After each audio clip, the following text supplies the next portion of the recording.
وزیر اعظم چودھری انوار الحق کا عباس انسٹی ٹیوٹ آف میڈیکل سائنسز کا اچانک دورہ، ہسپتال کے مختلف شعبوں کا معائنہ بھی کیا۔ او ٹی، گائنی اور ایمرجنسی کے مریضوں کے لیے 100% مفت ادویات کی فراہمی کو یقینی بنانے کی ہدایت۔ وزیر اعظم نے ہسپتال میں صفائی کے انتظامات کو غیر تسلی بخش قرار دے دیا۔ کشمیر ایکسپریس ڈیجیٹل کی رپورٹ کے مطابق وزیر اعظم آزاد حکومت ریاست جموں کشمیر چودھری انوار الحق نے عباس انسٹی ٹیوٹ آف میڈیکل سائنسز کا اچانک دورہ کیا۔ موسٹ سینئر وزیر کرنل ریٹائرڈ وقار احمد نور چودھری، اظہر صادق، نثار انصر عبدالی اور فہیم اختر ربانی بھی وزیر اعظم کے ہمراہ تھے۔ وزیر اعظم آزاد کشمیر چودھری انوار الحق نے اسپتال کے مختلف شعبوں کا معائنہ بھی کیا۔ اس موقع پر وزیر اعظم چودھری انوار الحق نے کہا کہ او ٹی، گائنی اور ایمرجنسی کے مریضوں کے لیے 100% مفت ادویات کی فراہمی کو یقینی بنایا جائے۔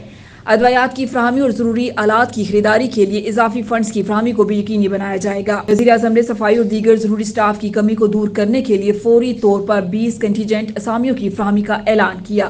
وزیر اعظم نے مریضوں کی سہولیات کے لیے C T scan, M R I اور دیگر ضروری آلات بعجلت ممکنہ فراہمی کے لیے موقع پر ہدایت دی۔ ہسپتال میں سروسز کی بہتری پر مینیجنگ ڈائریکٹر عباس انسٹی ٹیوٹ آف میڈیکل سائنسز کی کارکردگی کو سراہتے ہوئے ہسپتال میں سروسز کو مزید بہتر بنانے کی ہدایت دی۔